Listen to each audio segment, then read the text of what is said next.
The transmission cut through every broadcast on Earth simultaneously, a universal override that technological experts would later claim should have been impossible. Your species has been chosen. The hunt begins. The voice belonged to Commander Zexalar, though humanity wouldn't learn his name until later. What they saw first was his form, towering 3 meters tall, exoskeletal plates gleaming like oil-slick obsidian beneath the harsh lights of his command deck. The camera panned across his torso, showcasing the 17 distinct trophy marks embedded in his kitten, each representing an extinct civilization. Dr. Eliza Chen was alone in her Antarctic research station when the transmission reached her. While the world erupted in panic, she alone noticed the subtle irregularities in the alien's pupil dilation when he spoke about humans. There was something there, anticipation, yes, but also uncertainty. "Record everything," she whispered to her AI assistant. "Every millisecond of their physiology when they interact with us." The first landing happened 37 minutes later in Tokyo.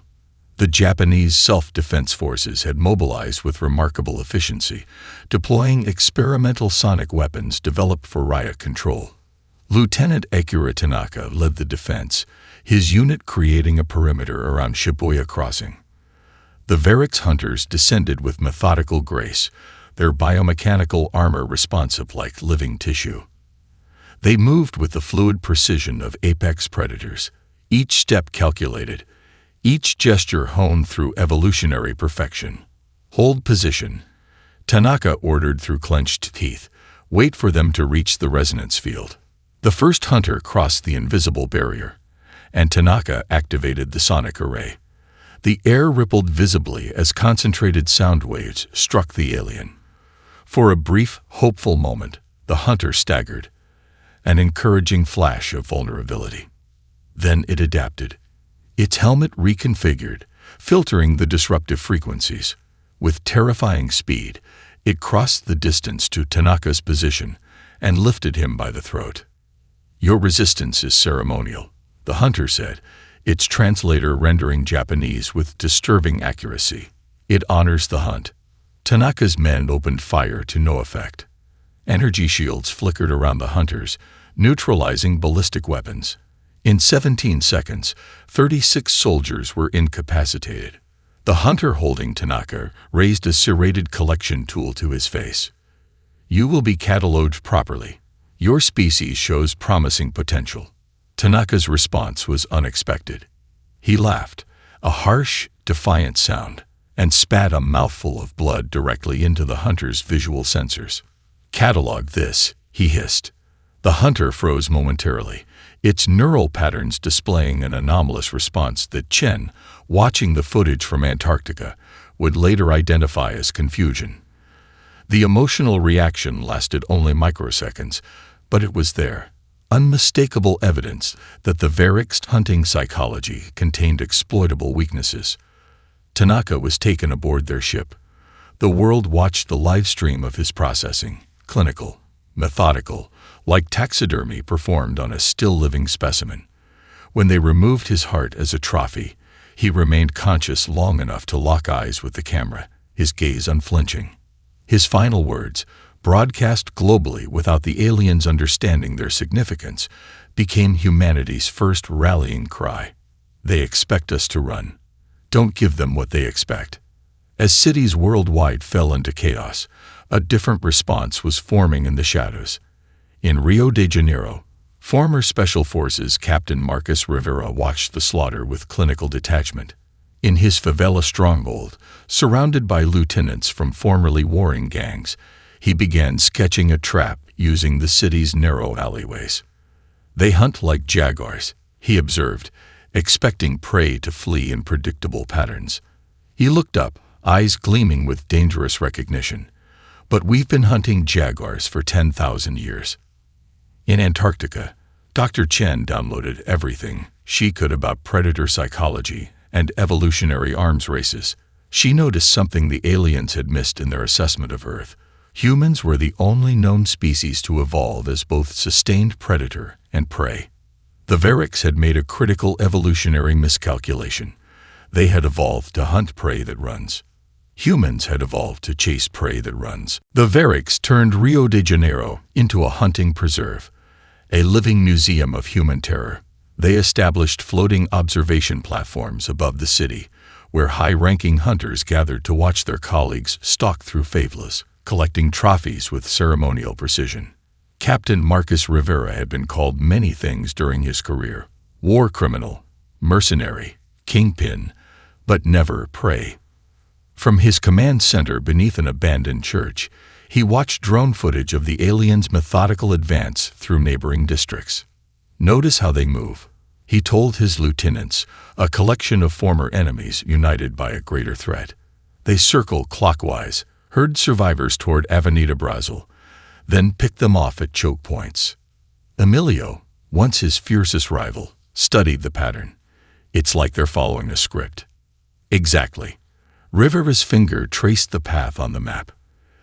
Evolutionary behavior patterns. They don't adapt their tactics because they've never needed to.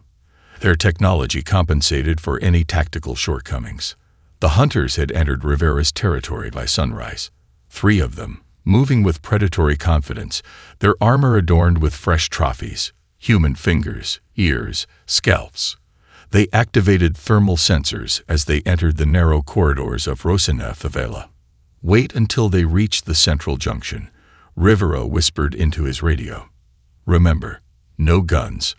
The lead hunter paused at a 4-way intersection, its head tilting in momentary confusion. The thermal signatures were too numerous, too scattered, heat sources blossoming in impossible patterns. "They're using mirrors," one hunter communicated to the others. "Primitive misdirection."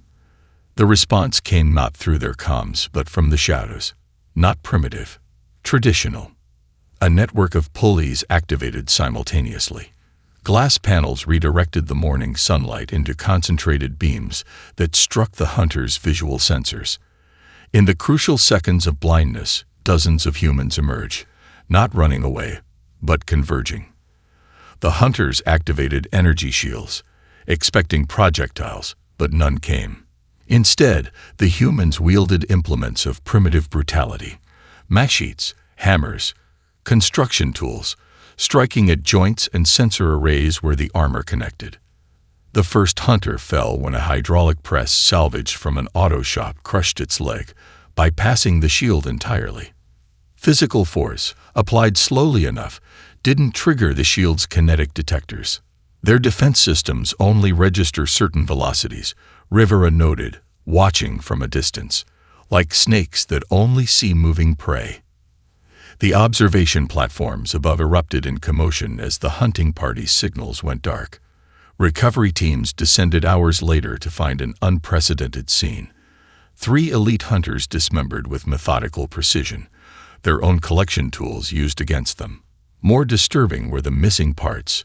The trophy-taking appendages had been removed from each hunter. In her Antarctic lab, Dr. Chen received encrypted footage of the ambush. She watched it 47 times, analyzing every frame for insights into Varric's vulnerabilities. During the 48th viewing, she noticed something remarkable.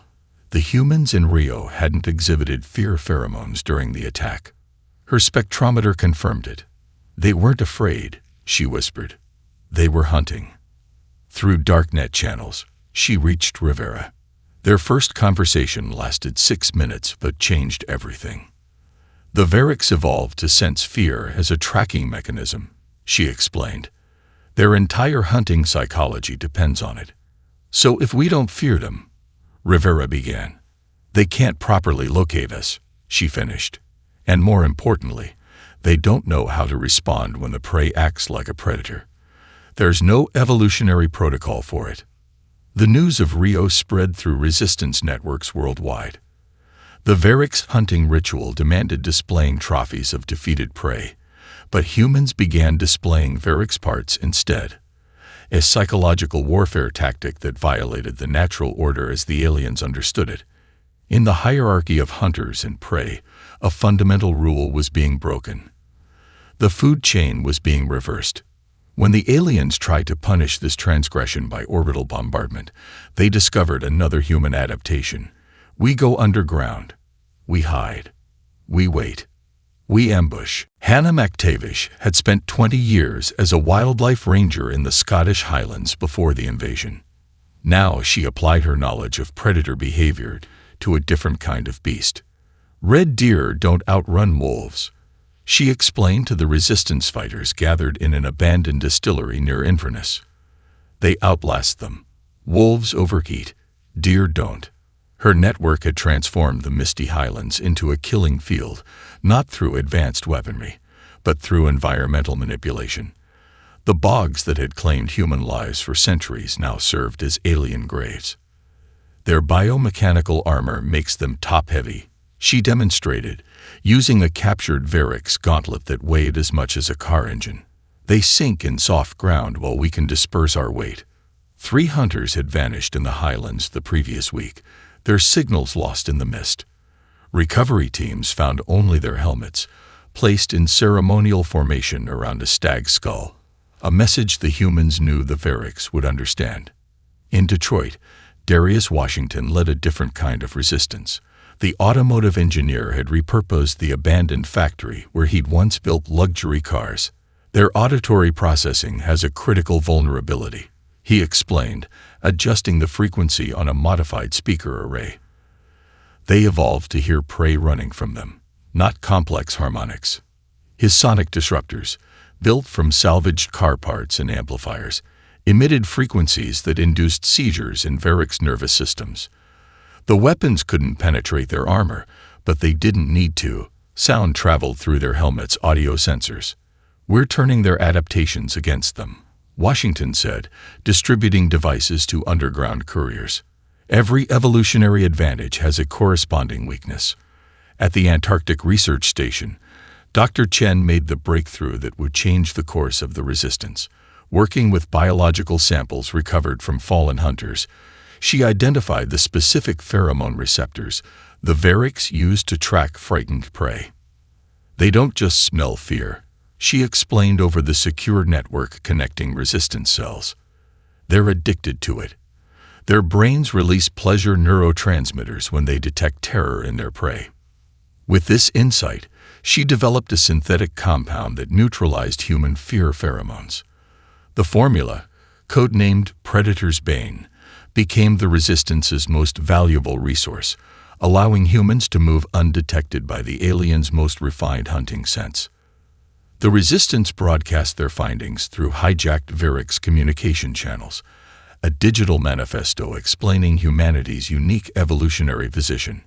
We are neither apex predator nor simple prey, Chen's voice declared over the pirated frequencies.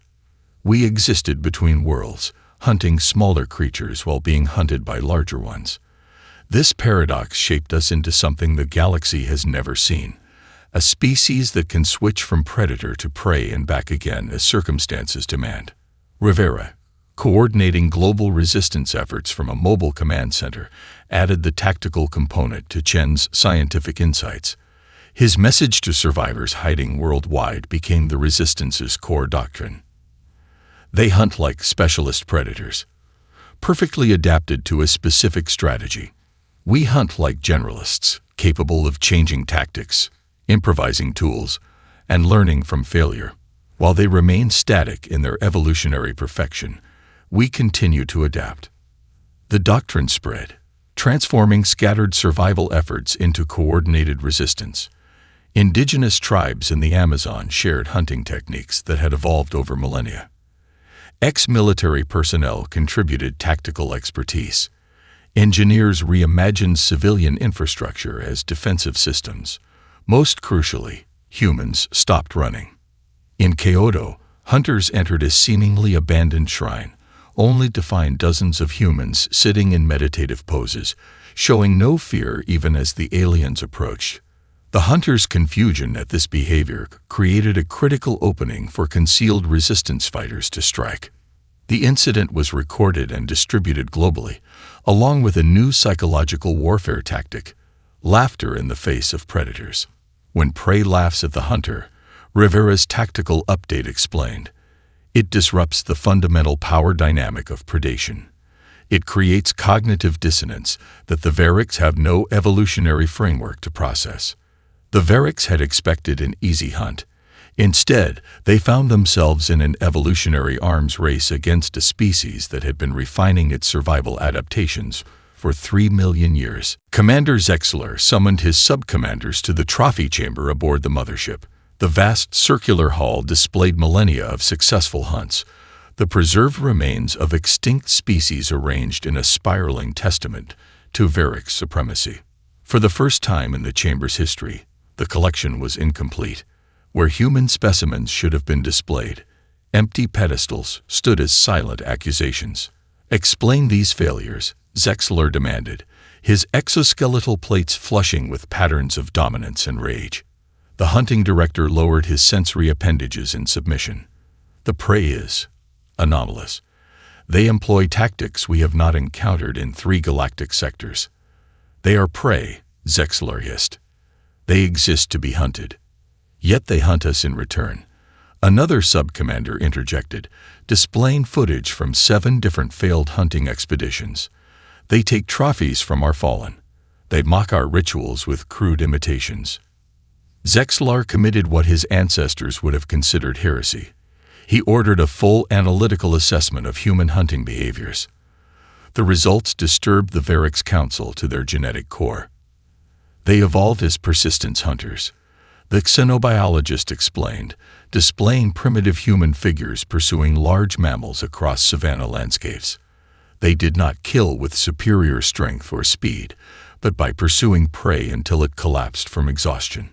The implications were clear. The Variks had evolved as ambush predators, perfectly adapted for short, explosive displays of dominance. Humans had evolved for relentless pursuit, adapted not to win quickly, but to outlast. In Manhattan, now a partially flooded hunting ground, Captain Rivera led a mission that would exploit this fundamental difference. The target, a Variks officer whose neural implants contained tactical data vital to resistance efforts. They expect us to hide in the high-rises, Rivera briefed his team aboard a silent electric boat, navigating the submerged financial district.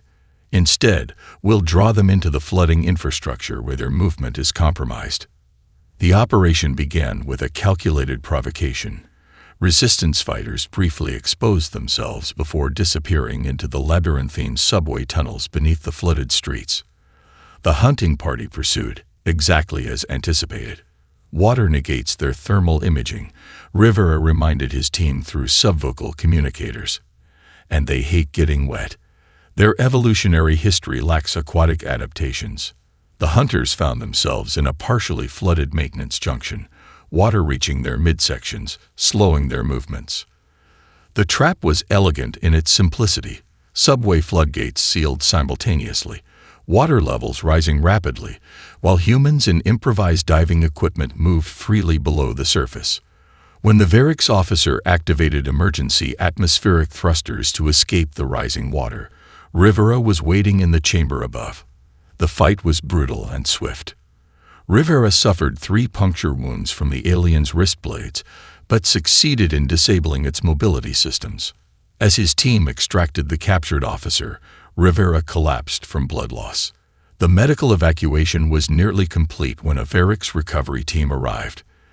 In the chaos, Rivera and the captured officer were separated from the main group, forced to take refuge in a partially collapsed building. Blood pooling beneath him, Rivera maintained consciousness through sheer will. The captured Variks, immobilized but conscious, watched him curiously. "Your biological systems are failing," the alien observed. "Yet you display facial signals associated with satisfaction. Explain this contradiction." Rivera's laugh was weak but genuine. "Because you're not taking me. I'm taking you." The conversation that followed, recorded by Rivera's implanted emergency beacon, revealed a crucial psychological insight. The officer explained that in 3,000 years of hunting sentient species, the Variks had never encountered one that hunted primarily for survival, rather than dominance or sport. "We hunt to display superiority," the alien explained. "You hunt because you must. This makes you unpredictable." The recording, transmitted to resistance cells worldwide before Rivera lost consciousness, contained a fundamental truth that would reshape human strategy. The Variks couldn't comprehend the desperate innovation that came from fighting for survival rather than status. As Rivera's life ebbed away, Dr. Chen's team tracked his beacon and dispatched an extraction squad. They recovered both Rivera and the captured officer, the first living Variks to be successfully taken by human hunters. The predators had become prey, and they had no evolutionary framework to process this reversal. The arrival of the Predator elite changed everything. Their ships were smaller than the standard Variks vessels, sleek, obsidian craft designed for speed rather than intimidation. They landed without ceremony or announcement, 12 hunters whose armor bore markings no human could decipher, but whose significance was clear from how other Variks deferred to them. Dr. Chen received the first warning when her Antarctic Research Station's security systems detected orbital targeting. She had 18 seconds to reach the emergency evacuation pod. "Initiate protocol scatter," she commanded as the facility's automated systems transferred her research to secure servers worldwide. The thermite charges embedded throughout the lab activated as she launched, destroying everything the Variks might salvage. From her escape pod, she watched her life's work vanish in a precision orbital strike. The beam left nothing but a perfect circular crater in the ice shelf. Rivera, still recovering from his wounds in an underground medical facility beneath Bangkok, experienced a similar targeted attack. The elite hunters breached the outer security perimeter with unprecedented efficiency, using technology unseen in previous encounters. "They're tracking our leadership," he realized, initiating evacuation protocols minutes before elite hunters breached the surgical ward. This isn't random hunting anymore. It's strategic elimination. The resistance suffered devastating losses across 12 hours, safe houses compromised, supply caches destroyed, communication nodes disabled. The pattern was clear. The elite were dismantling human resistance infrastructure with calculated precision. In her mobile command center, a retrofitted cargo submarine navigating beneath the Pacific, Chen analyzed the data from these coordinated strikes. They changed tactics, she told the emergency council assembled via secure channels. They're adapting. The captured Variks officer, now called Victor by the humans monitoring him, provided crucial context. Under careful questioning from Chen, he revealed the true nature of the elite. "They are not merely hunters," he explained, his translator struggling with concepts that had no human equivalent. "They are evolutionary perfection. Their genetic lineage remains unbroken for 97 generations. What makes them different?" Chen pressed. Victor's response illuminated the entire Variks social structure.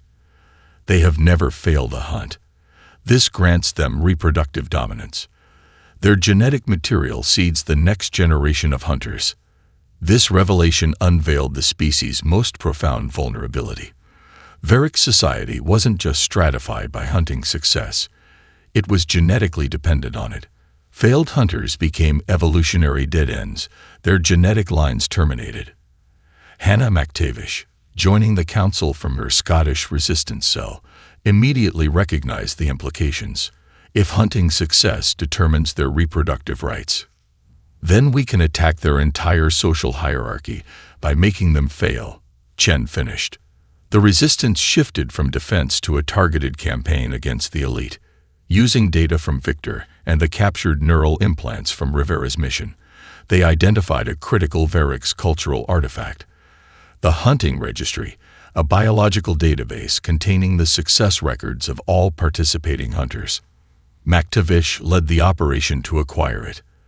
A daring raid on a Variks landing craft utilizing Predator's Bane to mask her team's fear pheromones and sonic disruptors to confuse the guards. The mission succeeded with minimal casualties, yielding access to the sacred record of all Variks hunts. Chen's team decoded enough of the registry to understand its significance.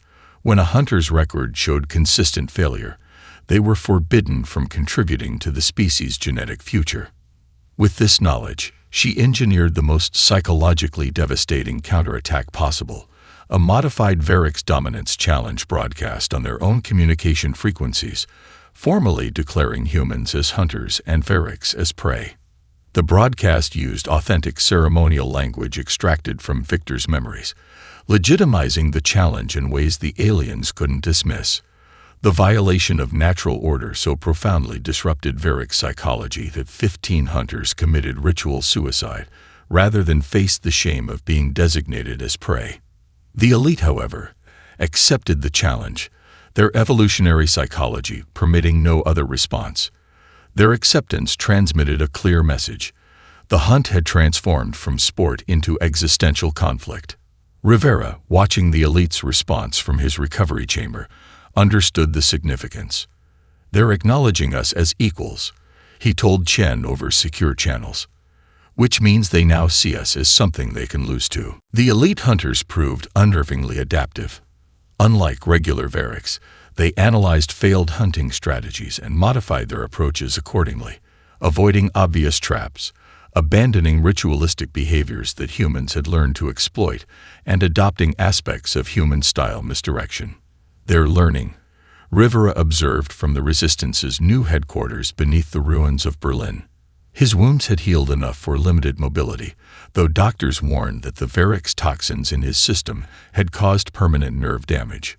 "We need to evolve faster than they can." Darius Washington arrived from Detroit with the solution, an exoskeleton incorporating salvaged Verix technology. The prototype looked crude, a patchwork of human engineering and alien components, but its functionality was revolutionary. "Their armor isn't just protective," Washington explained, helping Rivera into the framework. "It's an interface system that enhances neural responses. I've modified it to work with human physiology." The neural connectors sent fire through Rivera's damaged nervous system as they calibrated, but the results were undeniable. Enhanced strength, reflex augmentation, and sensory amplification. Humans were beginning to level the physical playing field. Meanwhile, in the Amazon rainforest, a different kind of adaptation was taking place. Indigenous hunters from tribes that had remained deliberately isolated for centuries emerged to share knowledge with resistance fighters. Their understanding of plant toxins and hunting strategies evolved over thousands of years of rainforest predation, proved unexpectedly effective against Verix physiology. Their neural systems evolved in environments without these compounds, explained Corey, a biochemist working with the Indigenous Coalition. These toxins target mechanisms their bodies never needed to develop defenses against. Arrows tipped with synthesized variants of dart frog neurotoxins could penetrate the gaps in Verix armor and disrupt their nervous systems, not killing them, but rendering them immobile. Rivera implemented these innovations alongside psychological warfare tactics, drawing on Victor's insights into Verix culture. The Resistance began returning captured hunters with their trophy-collecting appendages surgically removed, but otherwise unharmed. A humiliation worse than death in their culture. "We're not just fighting their bodies," Rivera explained to Resistance commanders. "We're fighting their self-concept. Every hunter we return mutilated becomes living evidence that their position at the top of the galactic food chain is no longer secure." Chen, working with Victor at the submarine base, developed theories about Verix evolutionary stagnation. The captured officer had begun questioning his species' assumptions after witnessing human adaptability firsthand. "Your form is inefficient," he noted, watching Chen modify communication equipment. "Yet you compensate through behavioral flexibility that my species lacks." "That's because you've been apex predators too long," Chen replied. "Without evolutionary pressure, you stopped adapting. Perfection became stagnation." This insight informed the Resistance's next major counterstrike. Elite hunters had tracked one of the floating bases in the Pacific, where several Resistance leaders had gathered. The Verix anticipated another human retreat, but this time, the Resistance held position. As the elite boarding party breached the platform's outer defenses, they encountered minimal resistance, though apparent victory that soon revealed itself as a trap. The humans had identified a deep-sea volcanic vent beneath the platform's position and engineered a controlled eruption. The superheated steam cloud that engulfed the platform bypassed Varric's shields completely. Their defense systems had never evolved to filter temperature differentials, only kinetic impacts and energy discharges. 7 elite hunters perished in what their records would mark as the most significant single engagement loss in their history. The survivors retreated to their ships, transmitting data that contained unmistakable emotional signatures, not just tactical analysis, but the neurological patterns of fear. When the Resistance intercepted and decoded these transmissions, Rivera recognized their significance immediately. "They're experiencing panic," he told Chen via secure channel. "For the first time, they're the ones being hunted." Aboard the Varric's command ship, Zexler reviewed the Pacific engagement footage in isolation. His status markers darkened to signal deep disturbance. For the first time in his long hunting career, he faced not just the possibility of failure, but something far worse: evolutionary obsolescence. The creatures his species had designated as prey were adapting faster than the predators who hunted them. The natural order was inverting before his eyes. Commander Zexler stood alone in his sanctum aboard the mothership, surrounded by trophies from 17 extinct civilizations. For the first time, these symbols of dominance offered no comfort. Instead, they seemed to watch him with accusatory hollowness. The decision he was about to make had no precedent in 10,000 years of Varric's hunting history. He activated the ceremonial transmission beacon, its ancient frequencies cutting through all human communication channels worldwide. "I invoke the Hunt Master's challenge." His voice resonated in every Resistance outpost. "By the law of predation that governs all worlds, I claim the right of single combat with your species champion." The transmission included ritual parameters: 1 hunter against 1 human, with Earth's fate as the prize. Victory would grant the winner dominance according to the oldest laws of the cosmos. In the Resistance Council chamber beneath Berlin, reactions were divided.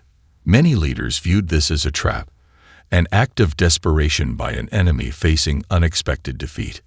"We're winning the asymmetric war," Hannah McTavish argued. "Why risk everything on a single combat?" Rivera, wearing the exoskeleton that now allowed him to move despite his injuries, understood what others missed. "Because this isn't about winning, it's about breaking them completely." He explained the psychological calculus. "If we continue guerrilla warfare, they can retreat claiming we used dishonorable tactics. But if we defeat their greatest hunter in ritual combat according to their own sacred traditions, their entire belief system collapses," Chen finished. "Their evolutionary superiority, their religious conviction, their social hierarchy, all invalidated by a single defeat." The council debated through the night before reaching consensus. Rivera would accept the challenge, not because he was their greatest warrior, but because he understood Varric's psychology best. The duel location was chosen with symbolic precision: the Roman Colosseum, where humans had once staged their own predatory spectacles. Engineers worked feverishly to reinforce the ancient structure for the confrontation that would determine humanity's future. In the final hours before the duel, Chen and Victor made a breakthrough discovery by analyzing elite hunter physiology. Their hunting adaptations evolve for short-burst predation, she explained to Rivera during preparation. Extended combat depletes specialized ATP reserves in their muscle tissues that can't be quickly replenished. Victor, who had gradually transitioned from captive to reluctant ally, provided critical insights into Varric's combat psychology. "The ritual demands total victory through dominance," he explained. "A prolonged fight without clear dominance creates neural distress patterns that compound over time." Rivera incorporated this understanding into his strategy. He wouldn't try to overpower Zexler, but would force him into prolonged combat where human endurance could prevail against specialized predatory adaptations. The duel began at dawn, broadcast across Earth, and to the Varric's fleet. Zexlar arrived in ceremonial hunting armor, biomechanical enhancements humming with energy that made the air crackle around him. His weapons were extensions of his body, bone blades grown from his own skeleton, hardened and edged with molecular precision. Rivera entered carrying primitive human weapons from across history. An Aztec macuahuitl, a Maasai spear, a Colt revolver, each representing a stage of humanity's predatory evolution. More important than the weapons was his strategy. He wouldn't try to win quickly.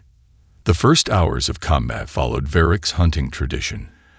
Explosive attacks, displays of strength, technological superiority.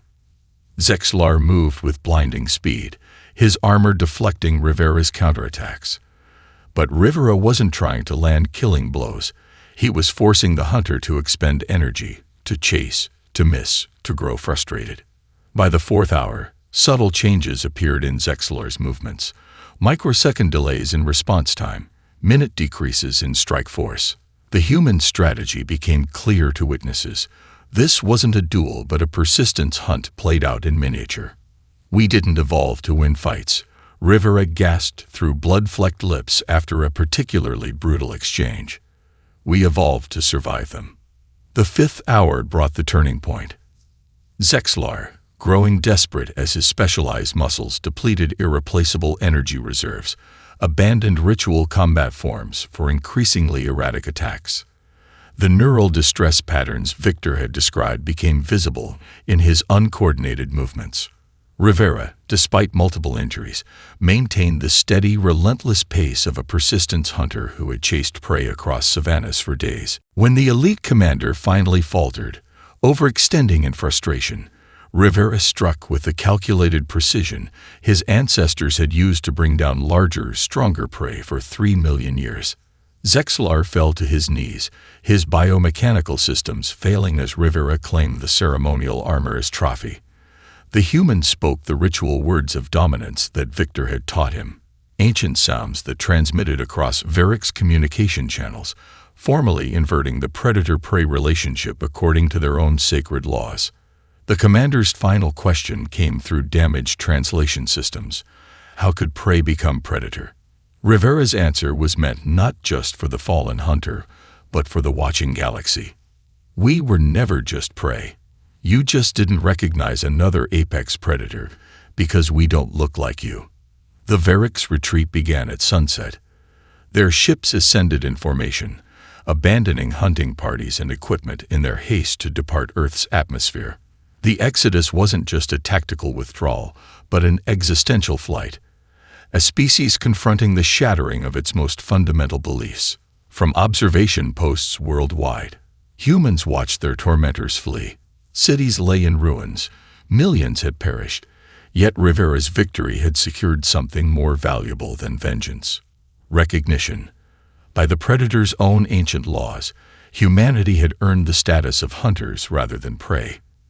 Victor remained behind by choice, the first Varric's in known history to voluntarily separate from the hunting hierarchy. As the mothership vanished from Earth's sensors, he removed his ceremonial markings in a ritual of severance. My species will not return to this world, he told the Resistance Council, but they are not the only predators among the stars. His revelation transformed humanity's understanding of the galaxy. The Varric's were merely one of several apex predator species that dominated interstellar space, each maintaining networks of subjugated civilizations who served them through fear and ritual. These servant species, themselves once hunted, now facilitated the continued predation of newly discovered worlds. They will speak of what happened here, Victor predicted. Word will spread that on this world, the hunt was reversed. Within months, Earth became something unprecedented in galactic history, a beacon for oppressed civilizations.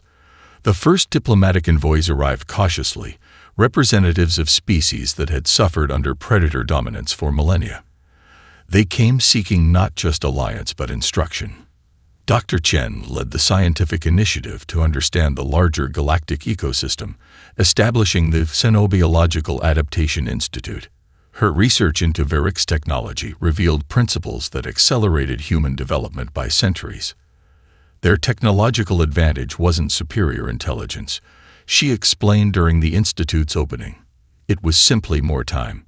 we can catch up far faster than they ever anticipated. Within a year, humanity incorporated salvaged Varix technology with their own innovations to launch the first interstellar missions. The ships bore names reflecting their purpose: Deterrent, Sanctuary, Intervention.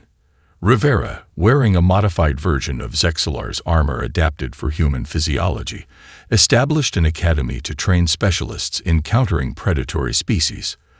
The curriculum combined tactical knowledge with ethical foundations.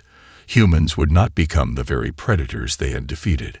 "We don't hunt for trophies or dominance," he told the first graduating class. "We hunt to protect, to balance, to restore justice to a galaxy that has known only predation." The final vindication of humanity's new role came unexpectedly. A distress signal reached Earth from a distant system, where insectoid aliens faced extinction from another apex predator species, the Narketh, whose hunting methodologies made even the Varix seem merciful. The response force, led by Rivera aboard the UES Intervention, arrived to find a familiar scene: a technologically superior species systematically hunting a vulnerable civilization. The hive city of the insectoids cowered beneath the shadow of Narketh harvester ships. As planetary sensors detected the human vessels, both hunted and hunters paused in confusion. The Narketh, accustomed to uncontested dominance, transmitted threats in multiple galactic languages. Rivera's response was to launch a single pod containing evidence of what had happened to the Varix on Earth: trophy images, combat recordings, and the ceremonial armor he now wore. The effect was immediate. The Narketh ships began emergency departure procedures, abandoning their hunt without further communication. The predators had recognized something their evolutionary psychology couldn't process: another apex hunter that had already defeated one of their kind. As human forces landed to provide aid to the insectoid civilization, Rivera addressed both his crew and the watching galaxy through translation systems. "The rules have changed. We've come to teach what humanity learned through millennia of being both hunter and hunted. There is no strength in pure dominance, only in adaptation." The insectoids, emerging cautiously from their hive city, performed a ceremony their historians explained had not been seen in 7 generations: the recognition of equals. Not masters, not saviors, but partners in survival. Victor, who had joined the expedition as cultural advisor, recognized the profound shift this represented. "The ancient hierarchies are fracturing," he observed. "Something new emerges." The message spread across interstellar communications. Earth had become not just a world where predators were defeated, but where a new understanding of evolution had emerged. Not the relentless competition of predator versus prey, but the infinite adaptability of species working together to survive. The cosmic predators had created their own downfall by hunting humans. In teaching humanity to fight back, they had awakened something far more dangerous than another predator. They had created a protector.